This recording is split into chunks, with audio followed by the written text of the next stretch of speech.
Welcome to What the F is Going On in Latin America and the Caribbean, a popular resistance broadcast of hot news out of the region. In partnership with Black Alliance for Peace Haiti Americas team, Code Pink, Common Frontiers, Council on Hemispheric Affairs, Friends of Latin America, Interreligious Task Force on Central America, Massachusetts Peace Action, Task Force on the Americas, and Venezuelan Analysis, we broadcast Thursdays at 4:30 p.m. Pacific, 7:30 p.m. Eastern, right here on YouTube Live, including channels for The Convo Couch, Popular Resistance, and Code Pink. Post-broadcast recordings can be found at Apple Podcasts, Spotify, Telegram, radindiemedia.com, and now under podcast at popularresistance.org. Today's episode, Nicaragua, A History of U.S. Intervention and Resistance, which also is the title of our guest's latest book. And so I want to welcome back to our program. And I know our audience just loves you, Dan. That's very kind. Please, everyone, welcome author, activist, labor and human rights attorney, Dan Kovalik. And we're so happy that you had some time this week to have this conversation with us. So for the audience, I just want to let all of you know, Dan just returned, is talking to us from Pittsburgh today.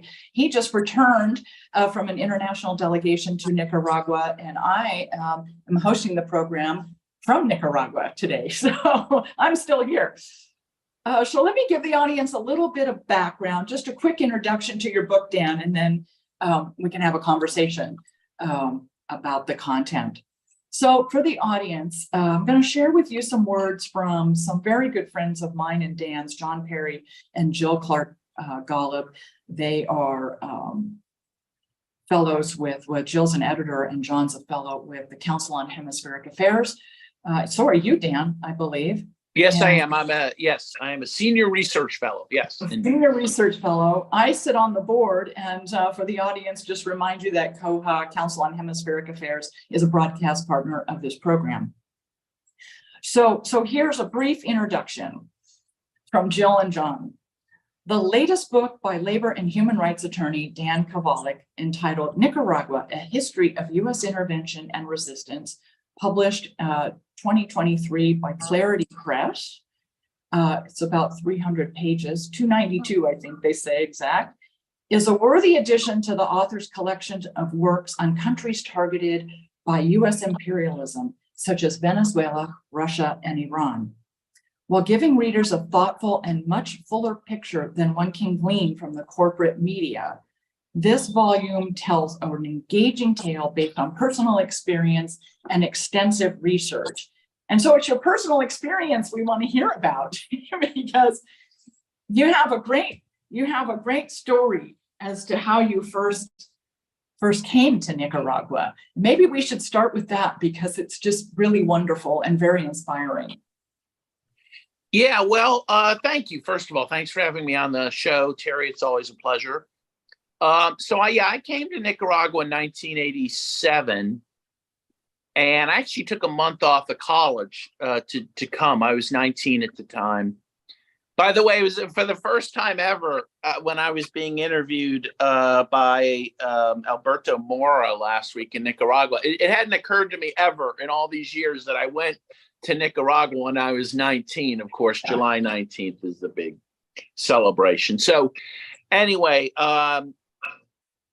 I was very concerned about what was happening in Central America for a long time. Really, I think the murder of Archbishop Romero in 1980 was one of the big things that got me interested because I was raised a Roman Catholic, and and then the rape and murder of the 4 church women in El Salvador several months later. These were things that really shook me because, at the time, it was pretty clear that it was U.S.-backed forces that had done these terrible deeds. And that was really contrary to what I thought the U.S. was about, right?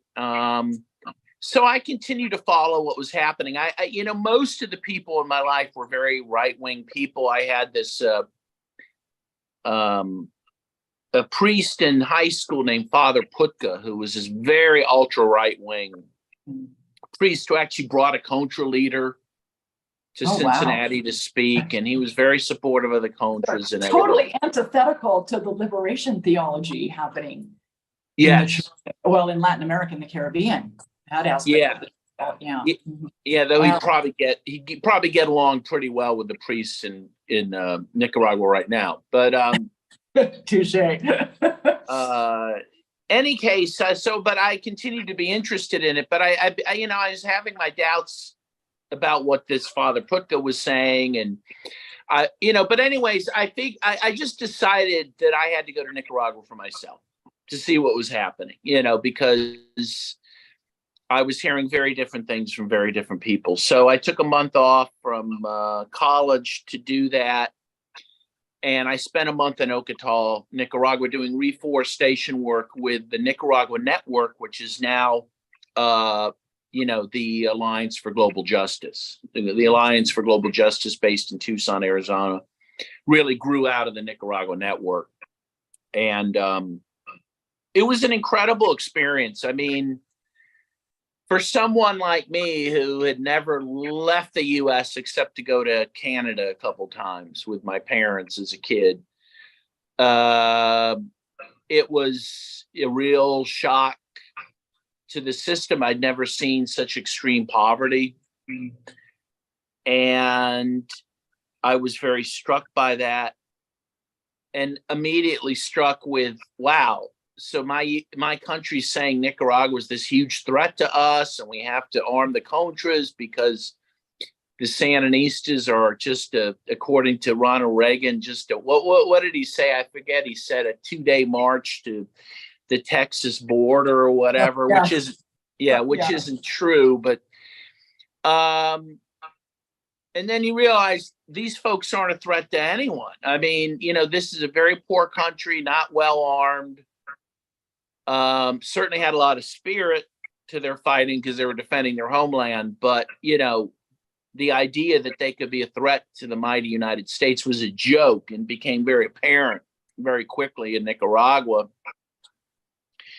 To drive up to Ocotal at that time, you were driving a lot of times on barely paved, if paved roads at all.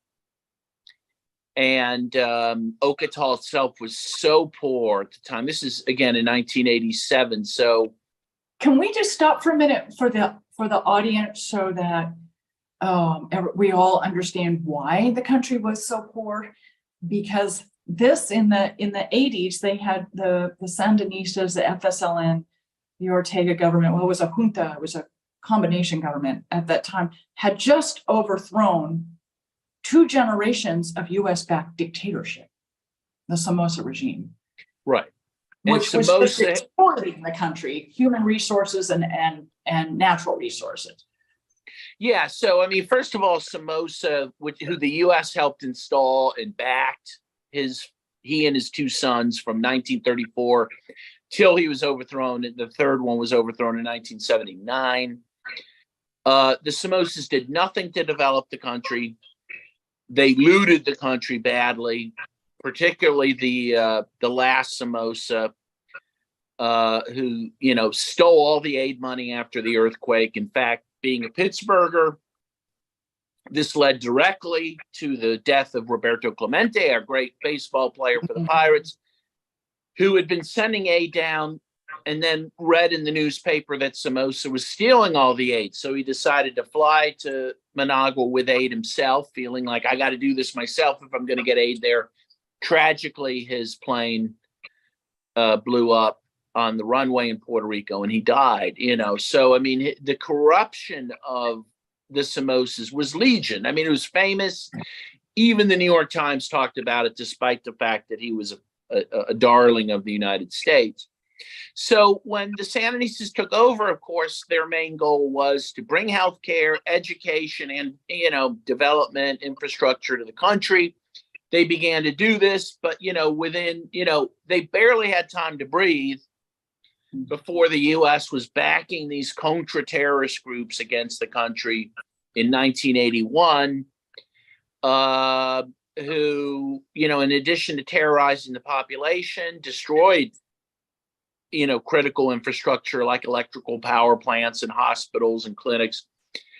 and undermined the economy. And the U.S. undermined the economy by sanctioning Nicaragua, blockading Nicaragua, mining Nicaragua's harbors, destroying oil installations.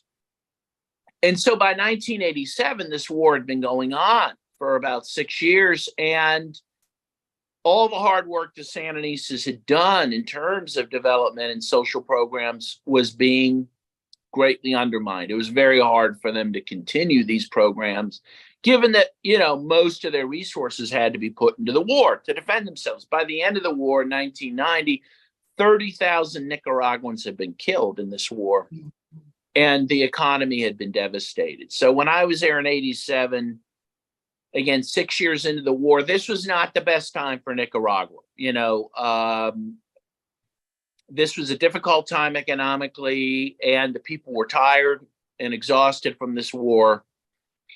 And so, by the time I got there to Ocotal in 1987, it was a tough place to be. It is right on the Honduran border. So, and that's where the Contras were mostly operating from. There was a southern front, but that wasn't particularly significant.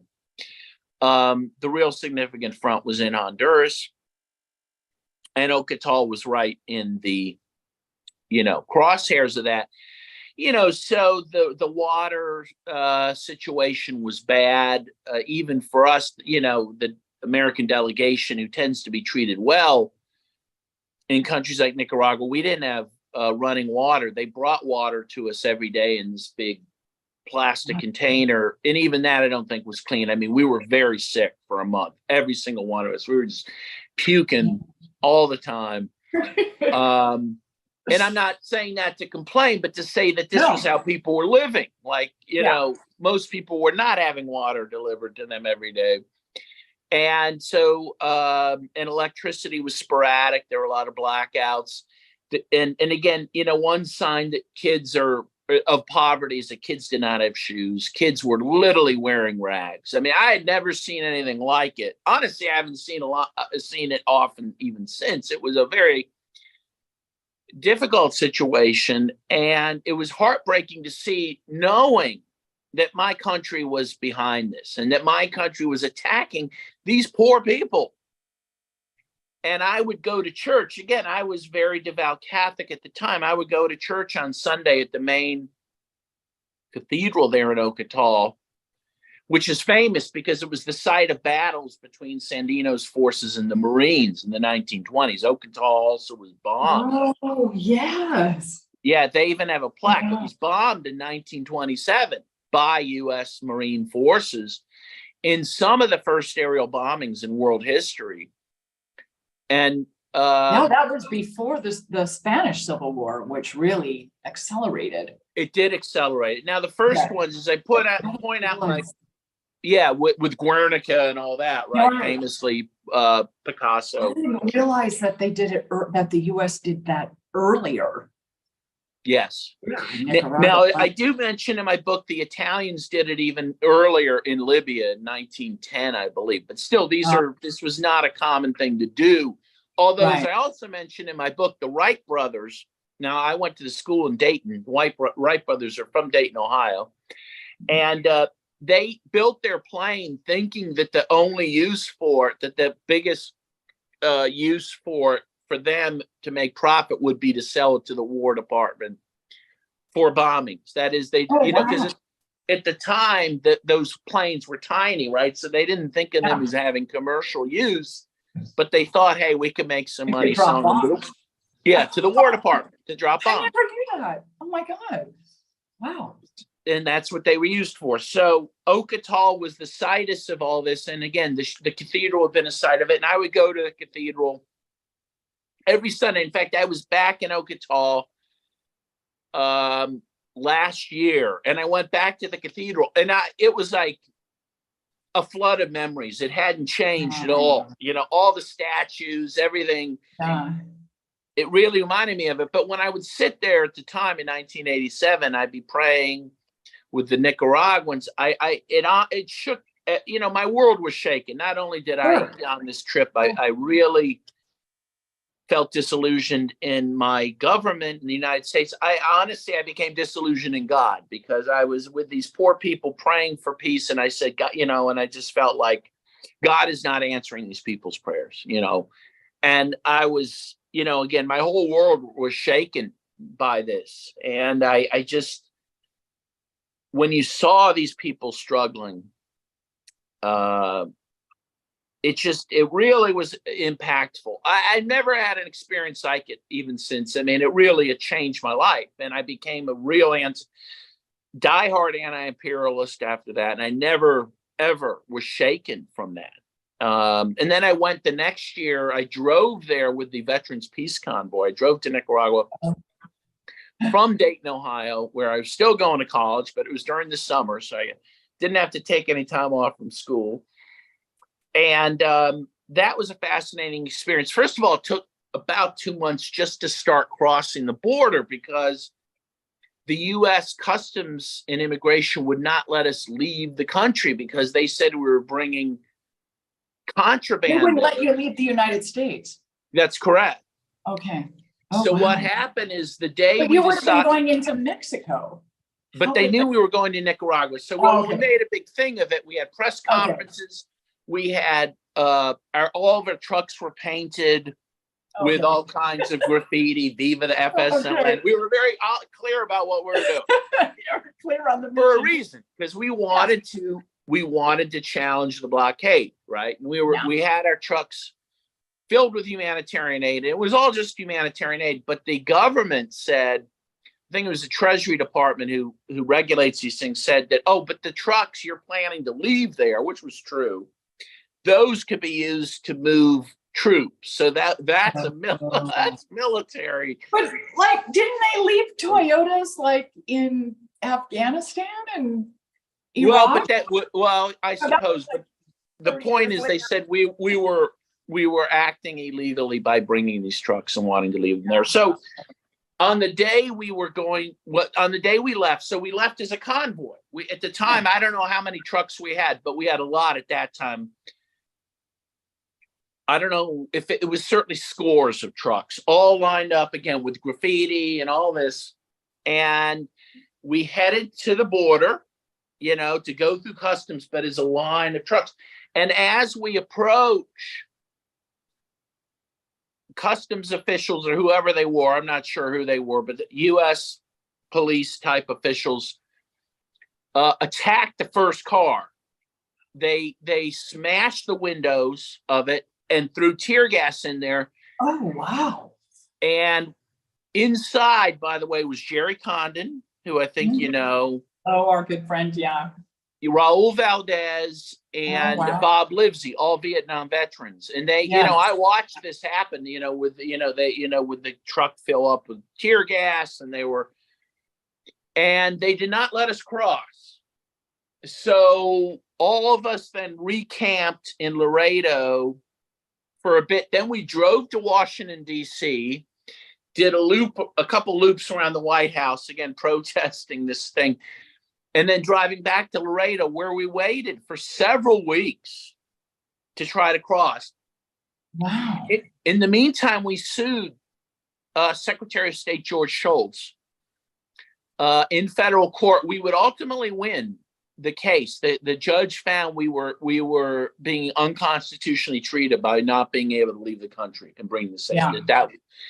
And that decision is still on the books. You can find that public decision. But in the meantime, I think even so you actually kind of were in school. I learned more. I've said that I've learned more in Nicaragua or going to Nicaragua than I did in school. Believe me. So, but then I think separate and apart from that decision, I'm not sure even when that came down, we ended up crossing one truck at a time, which they ended up letting us do after again, a couple months. They just kind of gave up and let us, as long as we weren't crossing as a convoy, they just kind of looked the other way, let us go. By that time, we maybe had 20 trucks left because, most of us were adults with jobs and families. Yeah. But there were the college students and then the, retired vets were able to keep going. So we did. And we drove through Mexico. We drove through Guatemala, Honduras. We bypassed El Salvador, which was very dangerous at the time because the war was still going on then. And into Nicaragua. Again, that was just an amazing experience. All along the way, people had organized stops for us, churches for us to sleep in. They gave us food. They had meals ready for us. They had kids who sang to us. It was incredible. Wow. It was incredible. And in Mexico City, they had a mass for us. And the guy who said the mass was known as the Red Bishop. And red being commie. Yeah.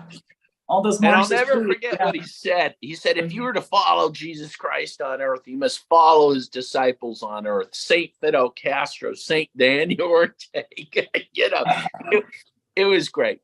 So those two experiences when I'm, basically a child, 19 and 20, they formed who I am today. Like that never let, you can see how animated I am, how I'm still excited I am about those experiences. Jerry Condon and I are still very close. I mean, every time we see each other, we talk about that convoy, right? I mean, it's a beautiful thing. I mean, he's like a dad to me because he was one of the leaders of that trip.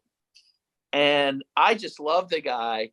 And it's just, those are lifelong friendships that you will always have to have gone through that with people. So Nicaragua was my teacher. I mean, Nicaragua was and is so important to me, and so there you go. That now why I wrote the book at the time I did was because of really the 2018 crisis, which really a lot of us felt and still feel needs answering about, because there's so much confusion about it. So it felt like the right time to write this book because honestly, in the 80s and then even into the 90s, a lot of people were writing books about Nicaragua. Like everyone was going, I don't want to say everyone, but a lot of people were going. It inspired a lot of people. The Sandinistas inspired a lot. You and I, we were too young for Cuba, but Nicaragua was right in those high school, college years. So in the Clash had an album. And the Clash had an album called Sandinista. In popular culture is a big deal. And so into the 90s, even people writing books, etc. Now that began to lessen as time went on. When the Sandinistas lost the election in 1990, a lot of people kind of moved away from Nicaragua, at least gradually, So for the audience in 1990, it was a neoliberal government put back, a US-backed neoliberal. That wasn't a dictatorship, quote unquote, but it was a neoliberal construct. And that lasted for 16 years. Yeah. And undid almost everything. Undid the literacy program, undid the healthcare programs and education, sold off parts of Nicaragua, sold off the train system they had. I didn't even know till recently they had a train system. You can still see some of those old trains sitting there. Even Chamorro, the first of the neoliberal presidents, gave some of those islands back to Colombia, which is one of the reasons that Nicaragua is struggling to get those back. They just, again. And so this is the islands this is San Andres and Providencia that were Nicaragua, weren't Nicaragua, and that has a lot to do with the colonization of the British of the Caribbean, and Nicaragua does have a Caribbean coast, and then the Pacific coast being colonized by Spain via the Catholic Church. So those islands have been back and forth, back and forth, back and forth. That's correct. But again, Chamorro, without even any pressure on her, just gave them up because she was operating, her loyalty was to the United States, not her own people. Again, they were not, these are not loyal oppositionists. These are people who, again, their masters were in Washington, not the people in Nicaragua. And those were very sad times and very depressing times for people in Nicaragua. And a lot of the solidarity movement in the West and in the US became disheartened and kind of moved on, And then when Ortega was voted back in 2006 and took office in 2007, again, a lot of the solidarity movement didn't come back, because people had moved on, forgot even who the guy was. I always give this quote, Gore Vidal called the USA the US, United States of amnesia. Unfortunately, Americans forget a lot of things, and forgot a lot of people who even went there forgot about their experiences there, and that was just a blip on the screen, I guess, for their lives. But then there was a core of us who that was not true for. It was not a mere blip in our lives. It was fundamental to who we are, certainly fundamental to who I am. And, the things I do now today, going to Venezuela, going to Russia, going to the Donbass, all that comes from the Nicaragua trip, all that. And it's all very connected. Like, the Sandinistas would understand all that work is connected to what they're doing. They would understand that is a seamless thing because they have an internationalist perspective, right? Which you and I saw on July 19th, right? With they really highlighted Burkina Faso, which has had a revolution, which I didn't even know about till I went to Nicaragua. I had to hear it from Daniel Ortega to learn about it. They have an understanding, like as poor as they are, and as much struggles they have the emotional capacity to care about other people in other countries, which is an amazing thing. They never gave up, as you and other people that traveled with you in the 80s. The Sandinistas never gave up that sense of what they fought for, their victory, their political formation, their community building. They never gave that up. That never went away just because there were 16 years of a neoliberal government. And I would argue that is how and why they came back to power in 2006 and are continuing to build on that electoral win in 2006. I mean, it's amazing. The infrastructure that is in the country, the roads are some, if not the best, I would argue, in the Americas, including North America. Oh, much better than North America. If I could show you my outdoor by Fifth Avenue here that's been under reconstruction for 3 years and shows no signs of being finished. No, it's absolutely true. And we were just at the brand new, it's still being built, but we were at the brand new Roberto Clemente Stadium, which is beautiful. From what we could tell, we were on the outside because the inside's still being built. But there's all sorts of construction that's happening. No, it's very inspiring. And it's for the people. It's to uplift the majority of the population. It's not for any specific, for a specific elitist group. It's to improve the lives of the majority of citizens. And regardless of politics, everyone is benefiting from it. Even the opposition is benefiting from good roads. Well, that's what a lot of people point out. I mean, the sad, horrible, or the betrayal was so great in 2018 when the business community turned very violently against the Sandinistas, given the fact that the business community had done very, very well under the Sandinistas. The economy had grown 5% every year, and the business people did very fine under their leadership. And, but that wasn't enough for them, and it wasn't enough for the Catholic Church either, sadly. But they've done so. And again, I went back to Ocotal last year, and it was, I didn't recognize the city. Again, aside from the church, everything else was transformed. Brand new hospital. The city looked beautiful. They had, when I was there, they have a market every week, which I don't think they had when I was there. A brand new park. I mean, it's just a different place. Everyone looked great, looked fat and happy. You didn't see the kids without shoes. Kids are going to school. I mean, a transformation. And again, driving on paved roads that used to, you know, when I was there in 87 were dirt roads, you know, that were barely passable. And that the neoliberal government never paved either. No, and they didn't provide electricity to people either. About 50% of the country was still unelectrified when the Sandinistas came back to power in 2006.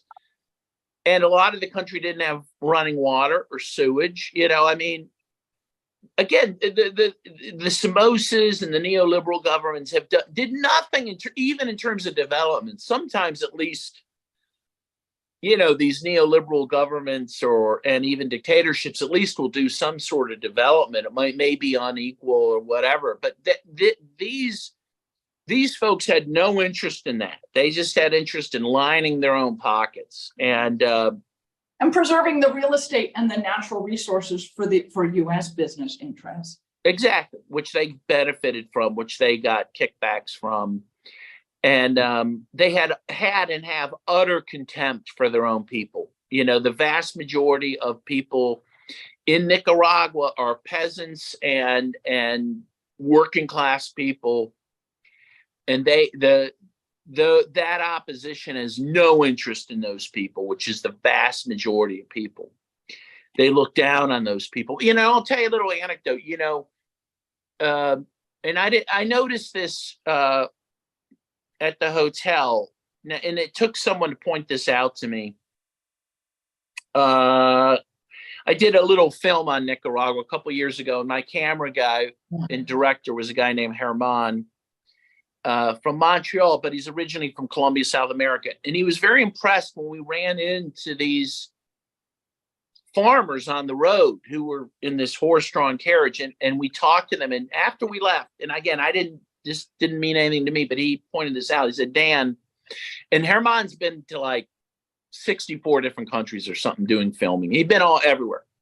He said, Dan, you noticed something? And he said, those guys looked us right in the eye when they were talking to us. He said, that is not common in other countries or in Nicaragua before the revolution. Those guys would look down, you know, because they would be in a lower strata, but the revolution uplifted those people. And I noticed that at the hotel we stayed at. Again, it was after Herman told me that, I started noticing this. There was a groundskeeper who was, you know, like raking leaves. And he looked straight at me in the eye and said hello to me, asked me how I was doing. Again, that's the revolution. That would not have happened before 1979. A guy like that wouldn't even speak to you if you were a guest at the hotel, right? Because it was it was like a caste system. And that's been broken, you know, and people. And they broke it themselves. Yeah. Well, that's true. You know, I would argue you see that same interpersonal pride and respect in Haiti, Cuba, Venezuela as well. Yeah. Because they're revolutionary in this society. hemisphere. Yeah. Right. They're revolutionary society. Yeah. It's a beautiful thing. And again, the people don't see that, and they don't see the incredible things this revolution has done and accomplished against the greatest odds in the world, meaning the Colossus to the north, the United States, which has done everything, not just to overturn the revolution, but to destroy that country. I mean, it's amazing that country survived the 1980s. It survived. It's still being attacked. I mean, now the warfare is economic warfare. So it hasn't gone away. You know, the economic warfare from the United States, the sanctions, particularly the sanctions bill that passed last year, the Renaissance Act, and now there's a new one, an extension of that was introduced June 8th, I believe, of this year. So they're still trying to intervene. Well, they are intervening economically, and they're still trying to, you know, destroy the Ortega government, the Sandinistas, the FSLN. It's not ever really gone away, but they're so resilient. They understand the United States like no one else, probably. Yeah, well, and I always tell people, I mean, the truth is, I mean, it's not totally fair to make the comparison because Venezuela and Cuba have been under worse sanctions than Nicaragua recently, anyway. Though the 80s, nothing was worse than what Nicaragua was dealing with. Yeah. But I think Nicaragua was doing better than Venezuela and Cuba. I mean, I think that they, in part because the sanctions have only returned recently to Nicaragua, but also because I do think that they've been, I think they're so battle hardened. They've been able to really deal with it cleverly, in a clever way. And they're almost 100% food sovereign, meaning almost all the food they eat, they grow themselves, which was what got them through the 2018 crisis. And that has not been true for Venezuela, though I think they're starting to become more food sovereign. But most countries in the developing world are like one or two crop countries that sell for export but don't grow their own food. They import their own food, which makes them quite vulnerable to sanctions. Well, Nicaragua, whatever happens with sanctions, their people will eat. And that's a big deal. Right. That's a big deal. And they've been very intentional about that. And again, in a peasant society, which Nicaragua is, it's not only great because everyone can eat, but it also means the livelihood of the peasants is protected too. And that was the name of the game. That's what Sandino wanted. And back in the 30s and 20s and 30s. And that's what the Sandinistas have carried out. They have fulfilled their promises to the peasants and then some. And that's who the revolution is for. It's for the poor people and working class people of Nicaragua. It's not for the intellectuals, and everyone in the U.S., that I know who has a beef with Nicaragua, it's because they know one or two intellectuals in Nicaragua who are disgruntled. And it's like, well, I'm sorry, the revolution was not for them. No, it was for the poor people. But, there's two things I want to say or ask you about. One, we mentioned the intellectuals, but when the FSLN was created by Carlos Fonseca, that generation of leadership, they were in their 30s? They were from middle-class families. They were educated people. That's true. And they saw what had to happen, what transformation was required in their country to liberate the majority of people. And it was really, it was brilliant. And it showed that throughout the history of the FSLN, they've worked across different demographics, principally focused on uplifting campesinos and working people, but they were able to work across a fairly wide demographic of their citizenship. Well, and again, they were even willing to work with business people who were willing to work with them. They were willing to work with the church. You talk about a popular front. I mean, the revolution was won with that popular front. Again, and Danielle tried to do that after he was elected in 2006, and he did it successfully. He worked with all those groups, and then they turned on him, but they were willing to work with whoever. But at the same time, they always had a class-conscious politics, and that's what's lacking in the U.S. Yes. There is no class-conscious politics for the most part amongst what even calls themselves the left anymore. And that's why they're confused. That's why they don't see what's happening in Nicaragua as a good thing, because they don't get it, right? They don't think about things in terms of working class. They or don't movement think about building, labor movement building, social movement building. Right. We don't really even understand what that is. Not anymore. I mean, we've really moved away from that. The hammer and sickle, the peasants and then the workers, and that's who's benefiting in Nicaragua. And in the day, the American left would have fully understood that. And they did in the 80s. But, the politics has just gone so off the rails. And that's why they're not a Carlos Fonseca or Danny Ortega or Thomas Borré. They don't have their class consciousness, No, that's true. I would totally agree with that. So, Dan, before I let you go, there's one thing I'd like you to share with the audience that we were in Managua as part of an international delegation to celebrate the 44th anniversary of July 19, 1979. And we were fortunate enough to be invited to attend the actual government, the official government presentation to the people. We sat in, I guess we were at the stadium you talked about earlier, the Roberto Clemente Stadium. We were out front, and it was basically set up like a live studio audience. And the president's address was broadcast throughout the country.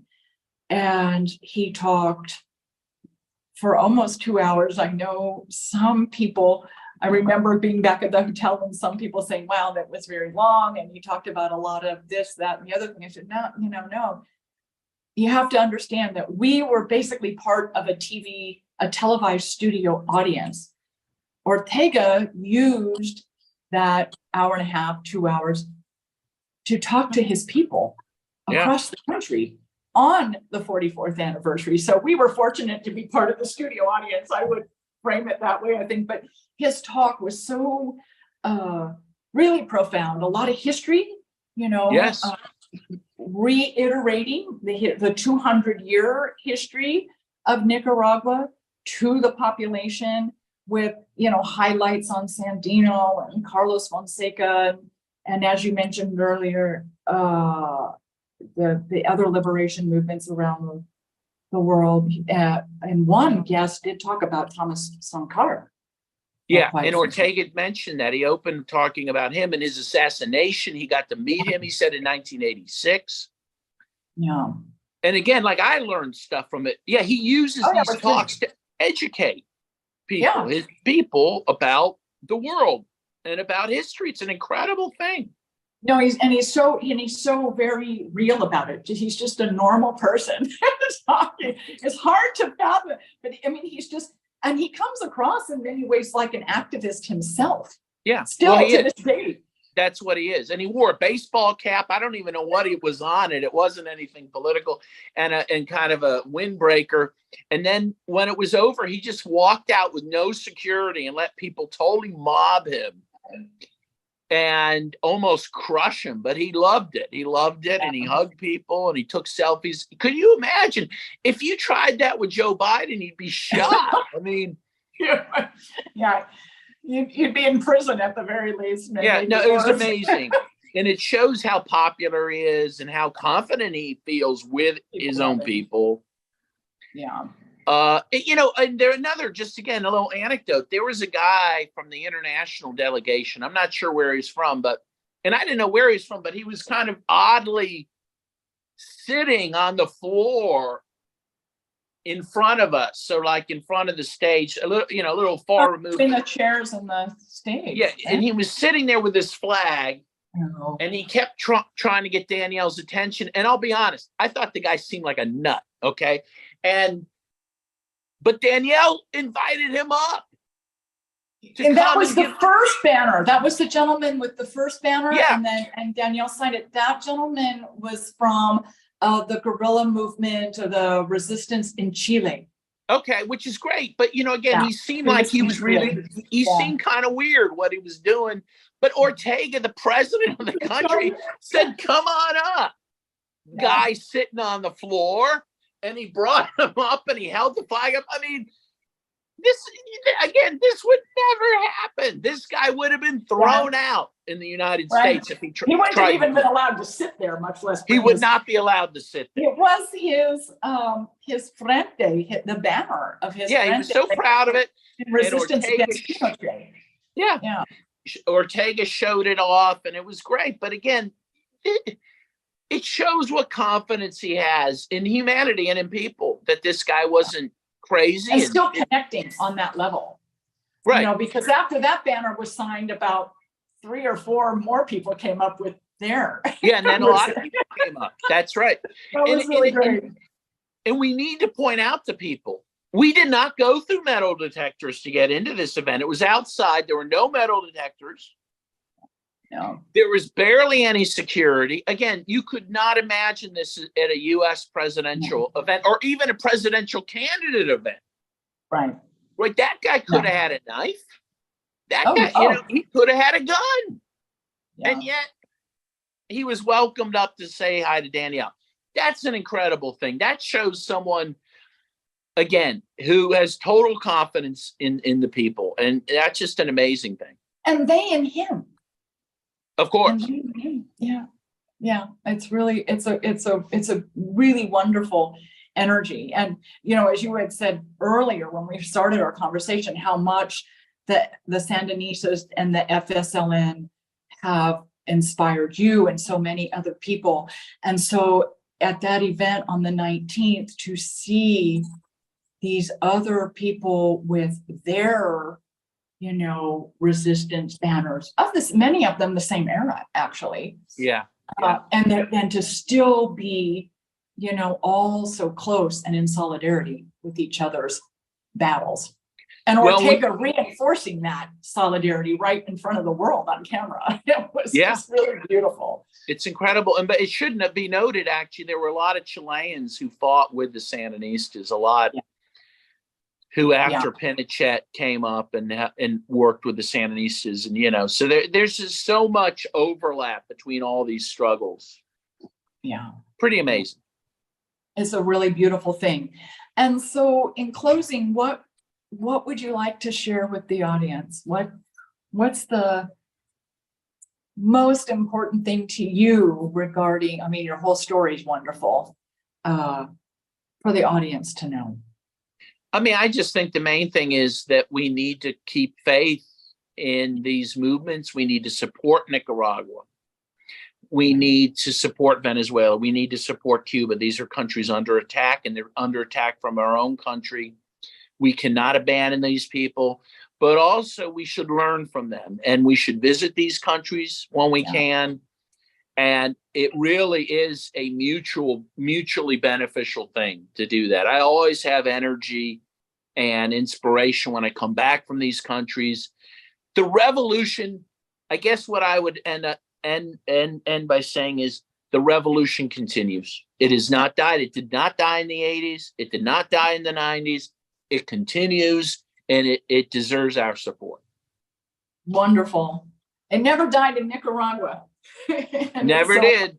No, never did. And the fruits of that are so present now. So. Absolutely. So thank you, Dan. It's always so wonderful to be in conversation with you. I'm so happy you had time for this broadcast today. And it's my pleasure. Absolutely my pleasure, Terry. And tell the audience where they can find your book. Well, pretty much anywhere. You can get it on Amazon, and you can get it directly from my publisher, Clarity Press. And you could get it at your local bookstore. If they don't have it, they can order it for you. So you can pretty much get it where books are sold. And the title of the book is Nicaragua, A History of U.S. Intervention and Resistance. Yes. So, okay. Thank you so much. Thanks, Terry. Thanks, everyone. Okay. We'll see you next time. Okay.